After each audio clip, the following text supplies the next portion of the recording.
Es un privilegio y es una gran responsabilidad estar aquí arriba. Y es muy bonito, la verdad, es un bonito detalle. Discúlpeme la voz, pero es que estoy como ronquito. Entonces, pero bueno, mis hermanos, antes de pasar al texto bíblico, una pequeña introducción es: casi siempre el estar allá es muy diferente al estar acá, ¿no? Es totalmente diferente. Es una responsabilidad totalmente diferente el yo estar allá sentado y el estar aquí de pie. Algunos tenemos ese privilegio, el honor de estar aquí de pie y hablar del Señor, pero mucha gente a veces no sabe la responsabilidad tan grande que es estar aquí. A veces uno, cuando se va a parar aquí adelante, uno dice: Santo Dios, ¿será que yo realmente soy digno de estar allá arriba? Es la pregunta que uno a veces se hace. ¿Será que mis errores tú los puedes cubrir para yo poderme subir allá, Señor? O sea, ¿qué tan digno soy yo de estar allá encima? Porque aunque simplemente tal vez sea una estructura, tal vez en madera o en concreto, y tal vez hoy no tenga el mismo significado que tenía antes, que anteriormente era el lugar santísimo, ¿no? O sea, se podía como relacionar al lugar santísimo, donde solamente el sacerdote llegaba, y ahí se paraba y él ministraba. Pero si no era digno y no estaba 100% puro y santo, él moría, o sea, él caía inmediatamente. Hoy nosotros, gracias a Dios, no tenemos ese juicio tan tremendo. Gracias a Dios lo digo, porque si no, Dios santo, estaríamos sin predicadores hoy en día, probablemente, ¿no? O tal vez estaríamos con muchos predicadores, aclaro también. Pero lo que quiero decir es que hoy precisamente el tema que quiero tratar es algo muy interesante, y es que, y doy esa introducción porque hoy venía reflexionando sobre eso. Decía: ¿qué tan digno yo soy de estar aquí? E incluso ¿qué tan digno soy de estar ahí?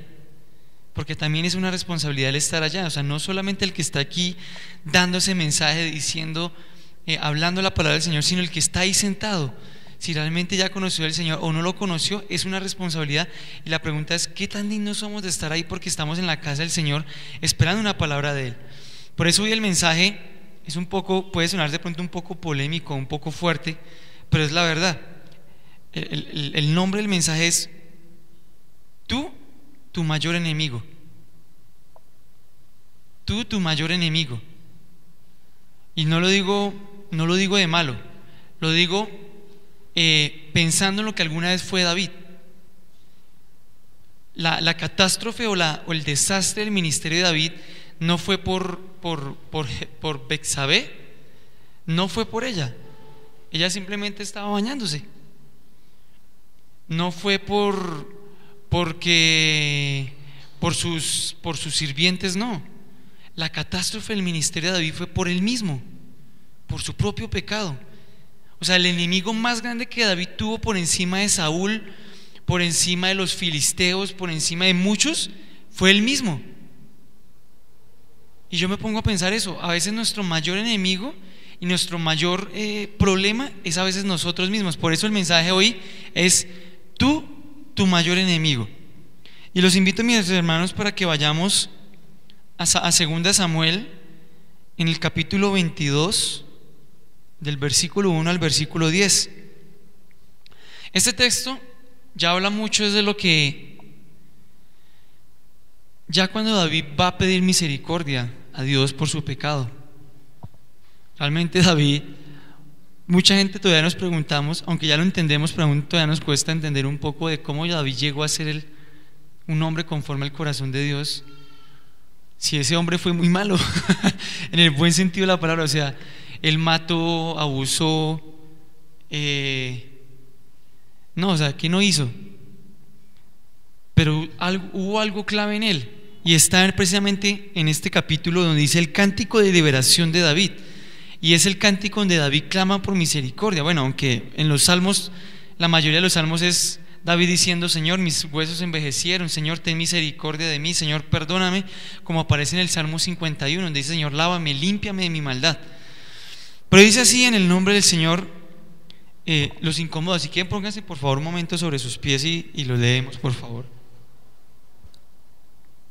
Dice así: habló David al Señor las palabras de este cántico el día que el Señor le había liberado de la mano de todos sus enemigos y de la mano de Saúl.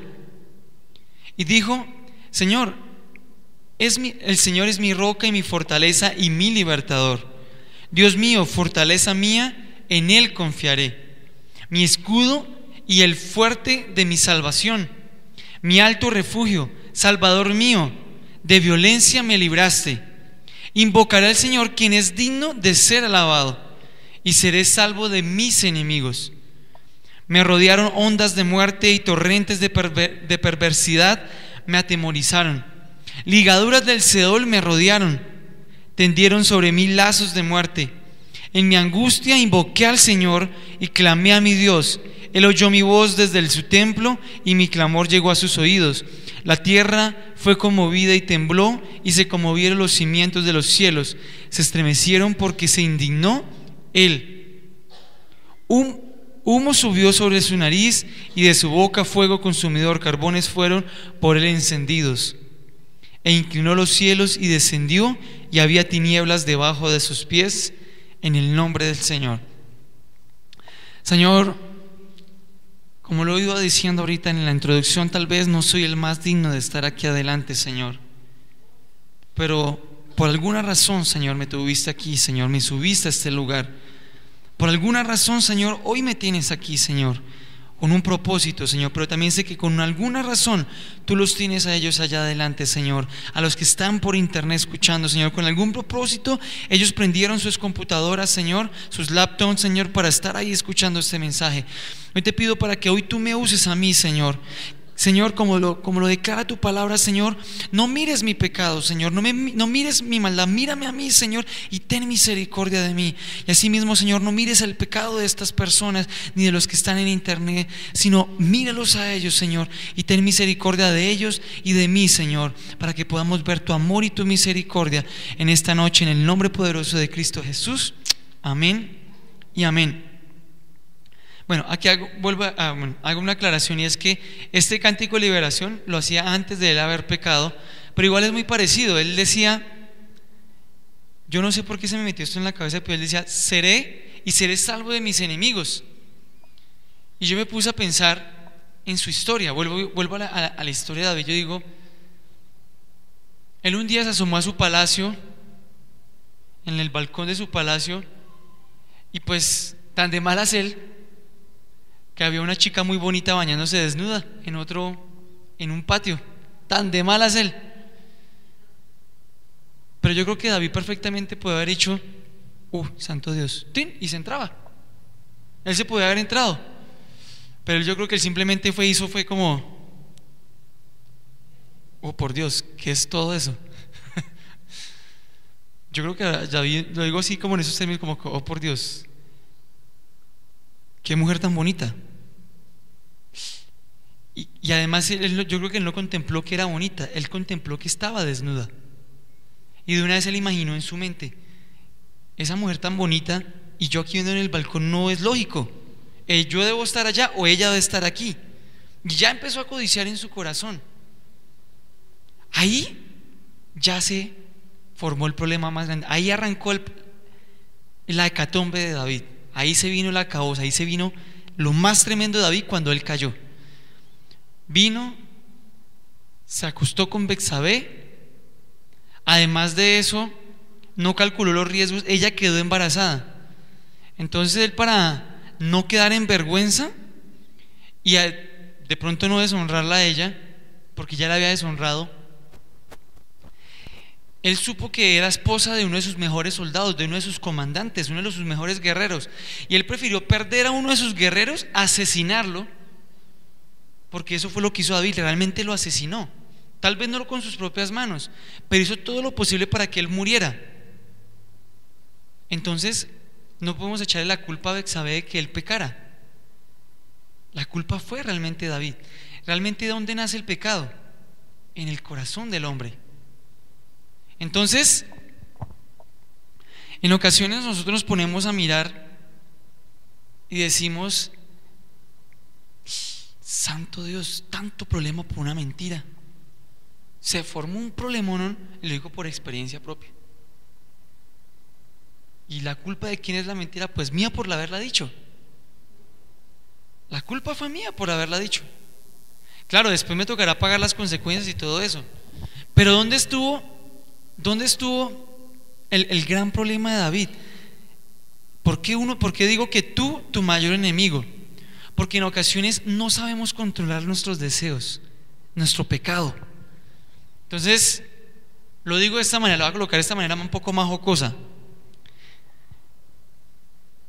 Estamos en la casa y nos dio por asomarnos a la ventana y vimos al vecino haciendo alguna triquiñuela. ¿Qué es lo que yo debo hacer? Cerrar la cortina y ya, seguir y no imaginar que eso pasó. Pues lo primero que hace la persona es, si es el hombre, mija, le tengo la última. O la señora es, amor, le tengo la última. Acabé de ver el vecino y lo vi acompañado y no era la esposa. Ahí ya está pecando en el corazón por murmuración. Y la culpa no es del vecino porque, ay, tan de mala le pasó el vecino con la otra señora. Tan de mala, no, es que se me atravesó el vecino. Yo empecé a formular, ¿y qué tal que se imagina que ese chisme saliera de la casa? O pronto la señora fuera muy buena amiga de la vecina y, oiga, yo no sé cómo se va a montar cuernos. ¿Cómo así que cuernos? Sí, usted, su marido. ¿No ve que mi marido que lo vio entrando con otra aquí a la casa? En su casa. Se formó el problema más grande. Y resulta que no era la amante del vecino, era la cuñada del vecino. Y fue a recogerla porque no conocía y llegó al lugar y le formó el problema. Y después llegó la vecina a decirle, usted casi me hace divorciar de mi marido por chismosa. Y usted quedó mal. ¿La culpa fue del vecino? La culpa fue mía. Bueno, en ese caso de la vecina, por chismosa. Y se ganó mala reputación. ¿Y quién se echó esa mala reputación? ¿El vecino por pasar con una supuesta amante o ella misma por ponerse chismosa? Ahí ya nos hicimos enemigos de nosotros mismos porque yo mismo me creé una mala reputación. Ahora, ¿cuál va a ser el problema? Clámele a Dios para que le quite esa mala reputación de chismoso. Pero más que de chismoso, de murmurador o de mentiroso. ¿Me hago entender más o menos a qué es lo que voy con que nosotros somos nuestros propios enemigos? De que nosotros a veces creamos tantas cosas que nos volvemos víctimas de nuestros propios inventos. Ese es el término. Víctimas de nuestros propios inventos. Por esta razón, lo invito para que usted, si gusta, vayamos a 1 Timoteo 4:16.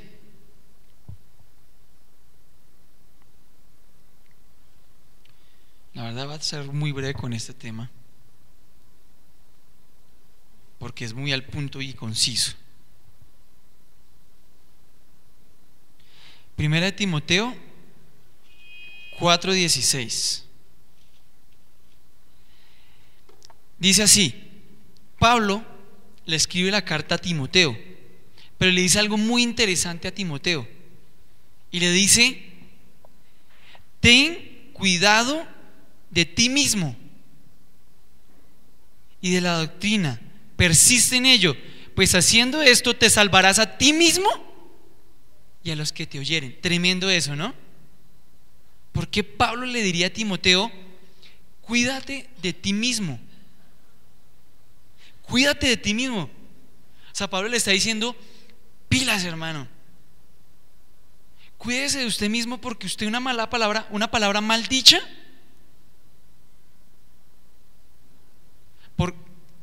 voy a esto. En ocasiones nosotros, ¿qué tendemos a hacer? Somos mal geniados, somos imprudentes.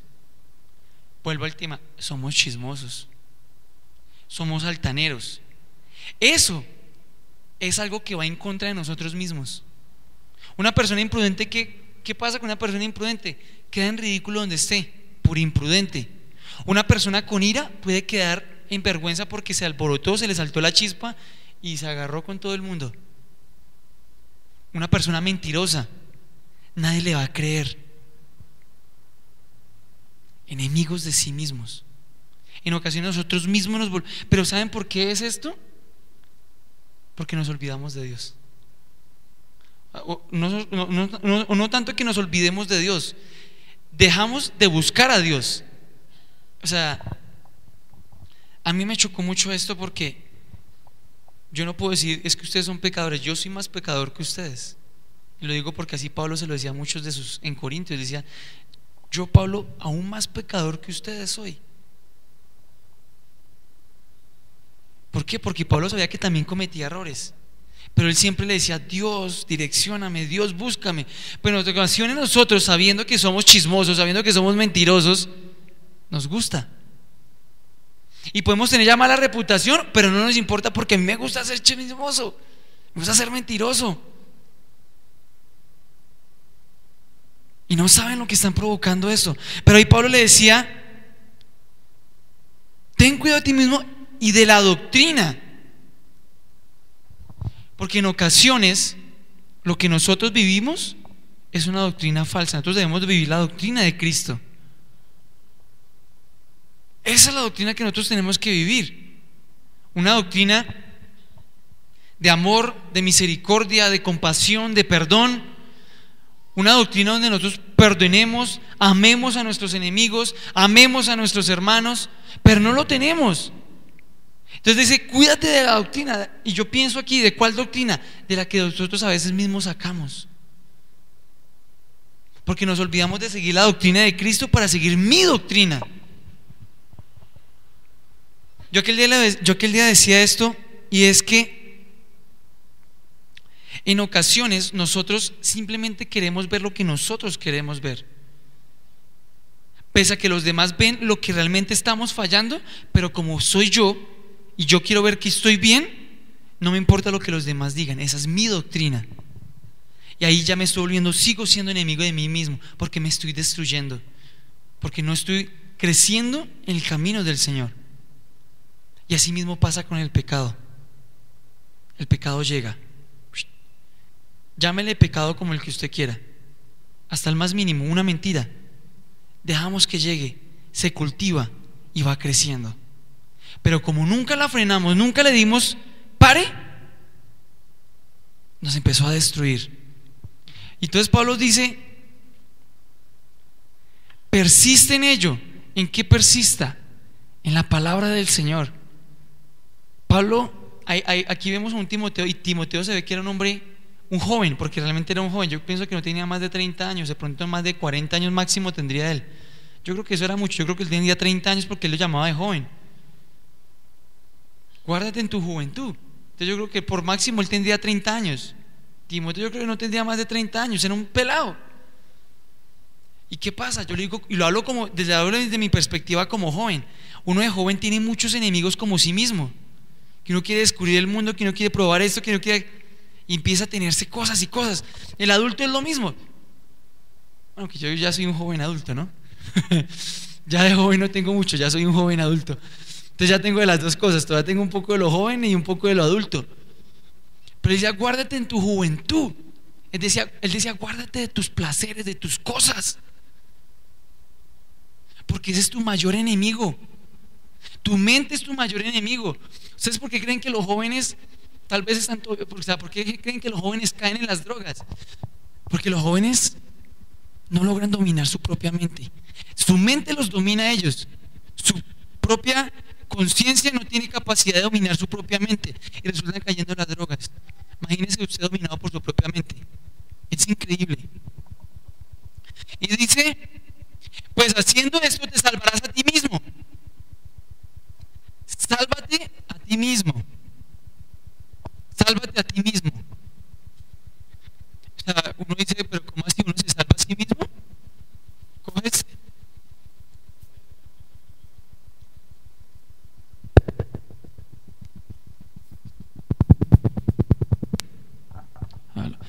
Entonces dice, sálvate a ti. O sea, es como salvarse a sí mismo. Pero dice, pero ¿cómo así luego no es el Señor Jesucristo el que nos salva? Claro. Pero lo que está diciendo es que tú cuídese. Por eso fue que hice la introducción que dice, hermanos, porque a veces cuesta decir, ¿soy digno de estar allá adelante? ¿Me he cuidado lo suficiente? Y a veces no, una mentirita. Imagínense, en la época antigua ni una mentira podía decir el sacerdote, porque todo un año, una mentira, como decimos por ahí, para el papayo, o sea, chao, se murió. Una mentira. Y recuerden que delante de Dios no hay mentira pequeña ni mentira grande. Perdónenme la expresión, no hay fornicación pequeña, no hay fornicación grande. No hay adulterio pequeño o adulterio grande.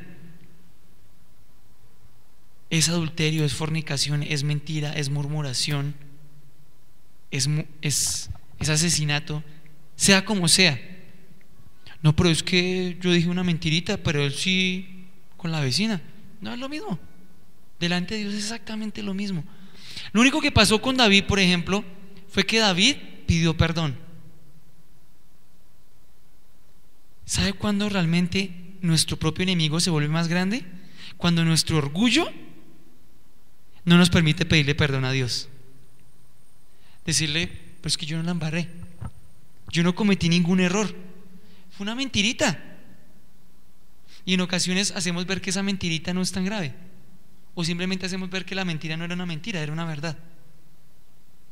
Y es tanto nuestro orgullo que decimos, no, es que yo no tengo por qué pedirle perdón a Dios, no tengo por qué hacerlo, porque es que yo no cometí ningún error. Y ahí otra vez nosotros mismos luchando contra nosotros mismos. Y otra vez estamos luchando. Cuídate a ti mismo. Yo no sé, pero a mí esto me impactó mucho, hermanos, porque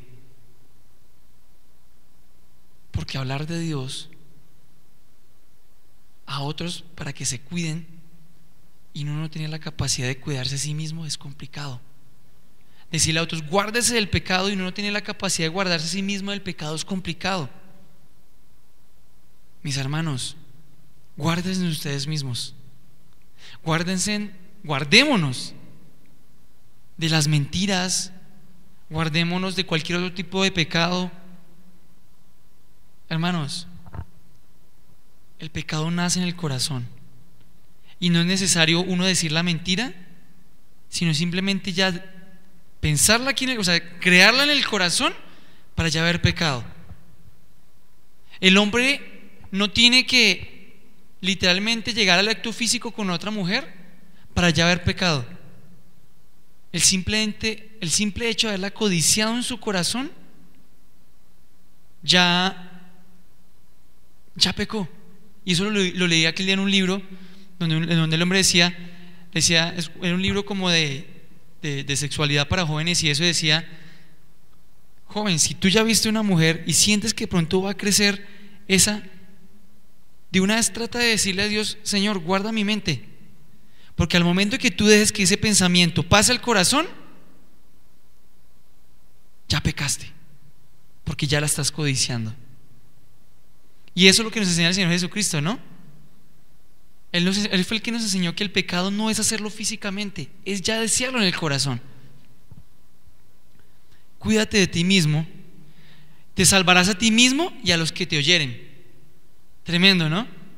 Si uno se guarda a sí mismo, si uno aprende a guardarse de sí mismo, está aprendiendo a guardar a los demás. Mis hermanos, esto también lo aprendí un día, y lo digo como hermano. Es porque hay gente que va detrás de nosotros. Detrás mío va mi hermana, tiene 12 años. Y si yo no me cuido a mí mismo, ella va a ver al que va adelante. Y ella no está viendo directamente a mis padres, me está viendo a mí, porque soy el más cercano en generaciones, por decirlo así. Si yo no me cuido a mí mismo para lograr mi salvación, ¿cómo voy a tratar la salvación de mi hermana? Si es la que viene inmediatamente tras mío y ella me está viendo. Créame que, por ejemplo, en mi caso, cuando yo me gradué de la universidad, uno de los factores es que yo hice lo posible para que mi hermana estuviera en mi graduación, para que ella me viera, no por vanagloria, sino para que ella el día de mañana diga: mi hermano se graduó, yo también puedo graduarme en la universidad. Pero se imaginan que yo no me hubiera cuidado de mí mismo y me hubiera dejado llevar por los vicios de la universidad, que alcancé a probarlos antes de venir a los caminos del Señor. Tal vez yo no hubiera terminado mi universidad. Tal vez yo estaría trabajando por un mínimo, perdónenme, no lo quiero decir peyorativamente, y tal vez estaría con un hijo, no sé qué hubiera pasado. Pero a mí Dios me permitió guardarme en mí mismo. Mi enemigo más grande, ¿cuál eran? Mis vicios, porque tenía muchos, hermanos, créanme que sí. Y esos eran mis mayores enemigos, era el cigarrillo, el alcohol y la rumba. 3 enemigos tremendos. Y las mujeres. 3 enemigos tremendos. 4, perdóneme. Aunque el último hace como por 6. Eran enemigos tremendos, míos. Y no estoy hablando que eran otros enemigos de que es que el mal me quiere hacer daño, no. Eran mis propios enemigos, o sea, eran yo mismo. Pero cada día me fui cuidando uno tras otro. Y más cuando conocí al Señor, aprendí a cuidarme en uno y logré graduarme de la universidad. Créanme que graduarse de la universidad no es fácil, porque no solamente sacar buenas notas, es guardarse de ese ambiente de la universidad. Ese mundo de la universidad es muy pesado. Y el que cae en ese mundo, si no se sabe cuidar, el pastor alcanzó a conocer la universidad, ¿no? Es un mundo muy pesado. Hay los que llegan todos sanitos a la universidad y salen de allá corrompidos. Salen con más enemigos de los que llegaron. Entonces, mis hermanos, sigo insistiendo en eso. Cuidémonos de nosotros mismos, de nuestros errores. Si ven que un hermano se le acerca a decirle: hermano, usted está fallando en esto, preste la atención y comience a corregirlo. A mí me encanta eso. A mí el pastor muchas veces me ha corregido. He aprendido a predicar en esta congregación porque el pastor muchas veces me corrigió. Y si yo no hubiera corregido ese tipo de cosas, seguiría cometiendo los mismos errores. Y mi mayor enemigo, que eran mis errores, no me tendrían aquí arriba. ¿Cuáles son las consecuencias de no enfrentar a mi propio enemigo? No ver los resultados, no ver bendiciones. Entonces, si yo no hubiera corregido lo que a mí el pastor me decía, yo tal vez no estaría aquí, porque es que no he corregido. Entonces estaría hablando como no tengo, bueno, en fin, muchas cosas. Pero ahora quiero que mis hermanos me acompañen a Santiago, por favor.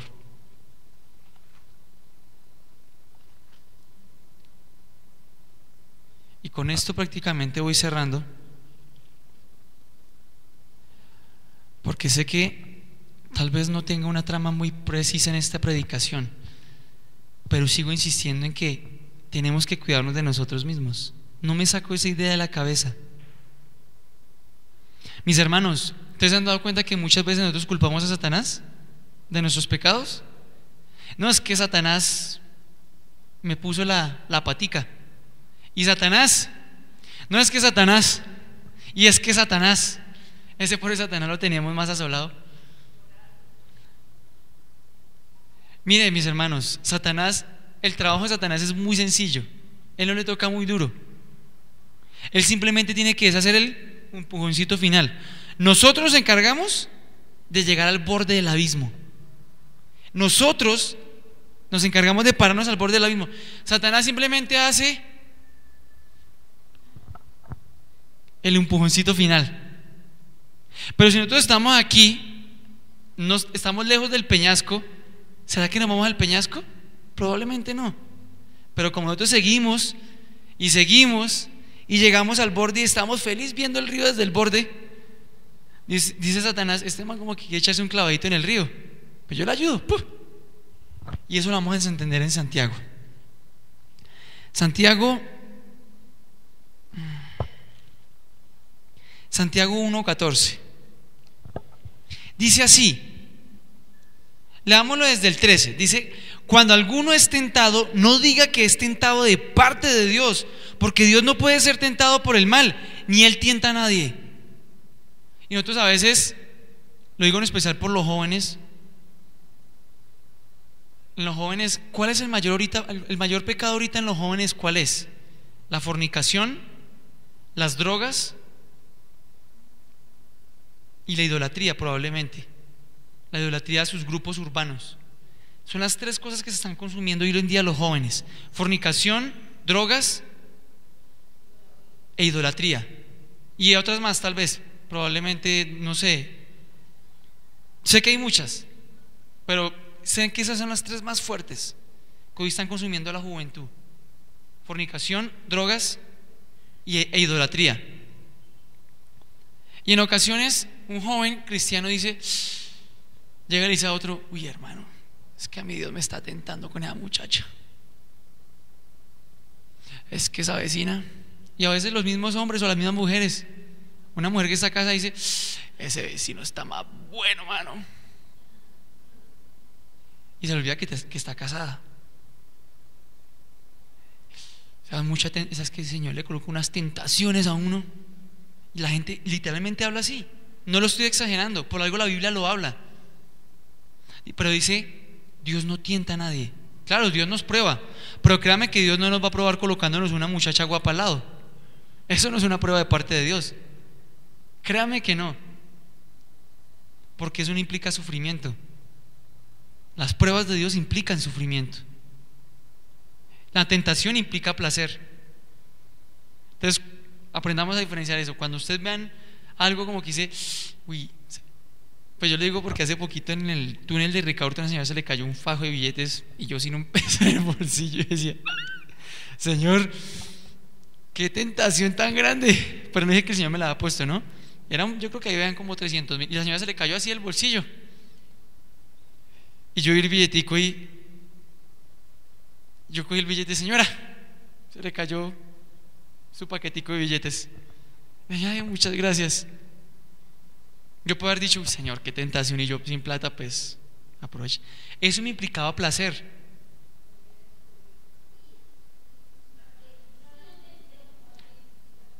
Colocamos lo que yo les decía ahorita. Buscamos disfrazar nuestro pecado, ¿no? Entonces, eso es nuestro enemigo, ese es nuestro propio enemigo. Nuestra propia mente dice: cójalo, usted está pelado. Y es nuestra mente. No podemos decir que Satanás está haciendo. Simplemente Satanás está esperando que uno coja el billetico para que uno ya simplemente le haga el empujoncito. Yo entregué la plata, que no lo voy a decir. Yo decía: ay, Dios mío, era mucha plata. Pero no, gracias al Señor la entregué. Pero en ocasiones decimos: ay, o sea, mucha tentación. No, pues Señor, eso no fue una prueba que implicaba sacrificio. Las pruebas de Dios significan sacrificio, que duelen. Las tentaciones implican placer, que a mí me gusta. Mucha gente a veces dice: uy, hermano, es que estoy picado. Y eso suele pasar. Los jóvenes son los que más que todo utilizamos ese término: hermano, están buscando el quiebre. Ese es el término de los jóvenes. Lo hago porque soy un joven, perdónenme, sea como en esos términos. Y decimos: es que Dios me está tentando. Y no, Dios no tenta, sino que cada uno es tentado cuando de su propia concupiscencia es atraído y seducido. Entonces, ahí encontramos la raíz del pecado. Ahí nos damos cuenta que Satanás no es el culpable de todo. Es que Satanás me colocó esa. No. Lo que pasó con David vio a la mujer desnuda, pero Satanás no le dijo: hermano, mire, vaya, hágale. No. David la vio y empezó a codiciarla en su corazón. Esta muchacha está bonita, está atractiva. Yo creo que esos no fueron los términos, pero David le nació eso en el corazón. Ya simplemente Satanás simplemente le dijo: hágale, hermano. Ya. Eso fue lo único que hizo Satanás. Satanás no hace nada más. Pero nosotros somos los que le damos ese poder a Satanás, porque nosotros sabemos que tenemos ese deseo en el corazón y no buscamos a Dios. No buscamos a Dios, sino vamos y concebimos el pecado. Entonces la concupiscencia, después que ha concebido, da luz el pecado, y el pecado, siendo consumado, da luz muerte. Hermanos, amados míos, no erréis. No erréis. Toqué el tema de la fornicación de David, pero volvamos al ejemplo de la chismosa. Vio el chisme, no se aguantó las ganas, fue y lo publicó, ahí ya dio luz el pecado. ¿Y cuál fue la muerte? Que quedó en vergüenza con todos los vecinos. Ahora todos los vecinos cuando pasan, no, está chismosa. Por ese lado, los jóvenes con las drogas, hermano, hágale que eso es bacano y no, sí se ve como chévere. No, pues aguanta, pues se va a sentir como chévere. No, pues yo intentaré. Satanás simplemente, hágale. Probó, dio a luz el pecado, que lo probó, y la consecuencia de eso es la muerte. El joven se volvió un adicto. Su mayor enemigo, ¿cuál es? Nuestra propia mente. Nosotros mismos somos nuestros propios enemigos. Pero ¿saben por qué nos volvemos enemigos, hermanos? Porque somos tan orgullosos que no buscamos a Dios para decir: Señor, estoy siendo tentado. Señor, se me apareció una muchacha bonita. Señor, ¿qué hago con esta plata? Señor, es que el vecino, Señor, es que nunca le decimos eso, porque a veces es más rápida nuestra lengua que nuestra propia mente, y en ocasiones es más rápida nuestra mente que nuestro propio espíritu. Y me gusta lo que dice el versículo: amados míos, no erréis. Toda buena dádiva y todo don perfecto desciende de lo alto del Padre de las luces, en el cual no hay mudanza ni sombra de variación. Él de su voluntad nos hizo nacer por la palabra de verdad, para que seamos primicias de sus criaturas. O sea, lo que dice el texto es: no erréis, para que usted no pierda esa esencia inicial, que es ser la primicia de las criaturas de Dios. El ser humano es la primicia de las criaturas de Dios. Estamos por encima de cualquier ser, de cualquier criatura en la tierra. Somos esa primicia. Pero al que momento que erráis, y yo lo veo así, perdón, me voy a hacer tan peyorativo con esto, cuando el hombre peca, se vuelve un animal, porque no piensa, simplemente actúa. Una persona con ira no piensa, actúa, y literalmente es así, pierde la noción de su razón. Y cuando peca es cuando se ve el resultado, que dice: uy, hermano, yo le pegué a mi mujer, yo le pegué a mis hijos, lastimé a una persona. ¿Por qué? Porque no vamos y le decimos: Dios, yo tengo ira, yo sufro de ira. Dios, yo soy curioso, yo tiendo a ser a veces un poco chismoso. Señor, guárdame de mí mismo. Y eso lo aprendí hace poquito, y es: Señor, ten misericordia de mí. Y es clamarle a Dios: ten misericordia de mí. Eso me tocó mucho, ¿saben, hermanos? Porque es cuando le decimos: Dios, ten misericordia de mí. Mis hermanos, la única forma de vencer nuestros propios enemigos es yendo a la presencia de Dios y decirle: Dios, ten misericordia de mí. Yo no puedo conmigo mismo, yo no tengo la capacidad de mí mismo, pero tú puedes cambiarme a mí. Ten misericordia de mí, Dios, y guárdame de mí mismo. Porque en ocasiones le decimos: Señor, guárdame del vecino, guárdame de la vecina. ¿Por qué no aprendemos a decirle a Dios: guárdame de mí mismo, guárdame de lo que está aquí en mi corazón, de lo que está aquí en mi mente? Pídanle misericordia a Dios, pidámosle misericordia a Dios para que nos guarde a nosotros mismos.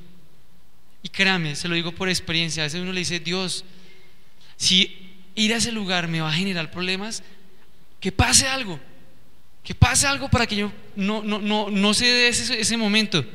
Y me pasó. Había un lugar donde yo tenía que ir, que no era correcto, yo tenía que ir allá.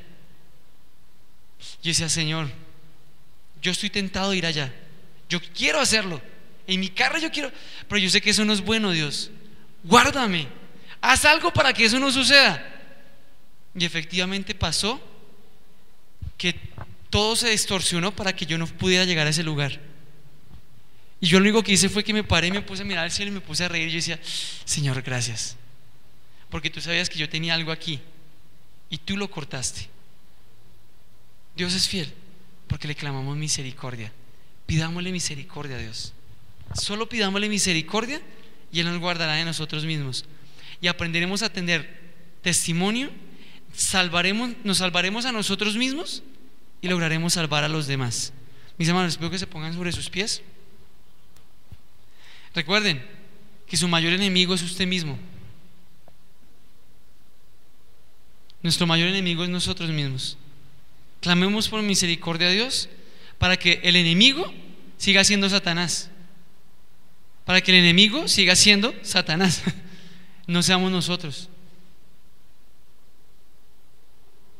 Que Kevin no sea el enemigo de Kevin. Que Vicky no sea el enemigo de Vicky. Que Alba no sea la enemiga de Alba. Que Satanás sea nuestro enemigo con el cual tengamos que luchar. Y Él ya está vencido.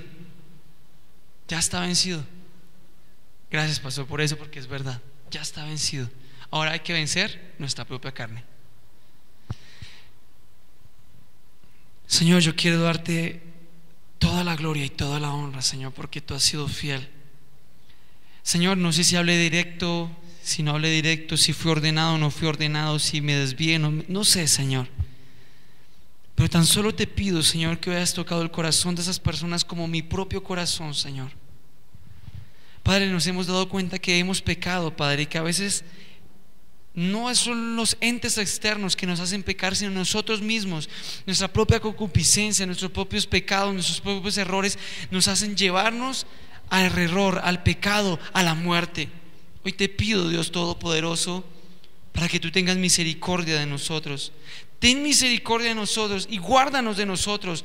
Guárdanos de la mentira, guárdanos de los malos pensamientos, guárdanos del engaño, de la codicia, de la fornicación, del adulterio. Guárdanos de todo pecado, guárdanos de todo lo que a ti no te agrada, Señor. Pero guárdanos porque eso nace en nuestro corazón.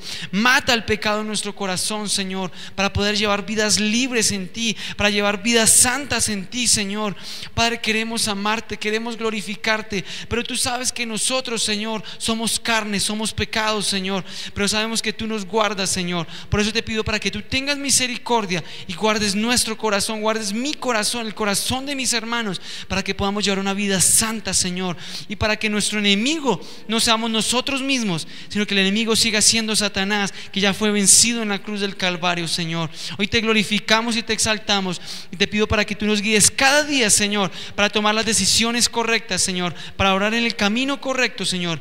Llévanos por la puerta angosta y no por la puerta ancha, Señor, para glorificarte a ti, Señor. En el nombre poderoso de Cristo Jesús, Señor, a ti sea toda gloria y toda honra, en el nombre poderoso de Cristo Jesús. Amén y amén. Mis hermanos,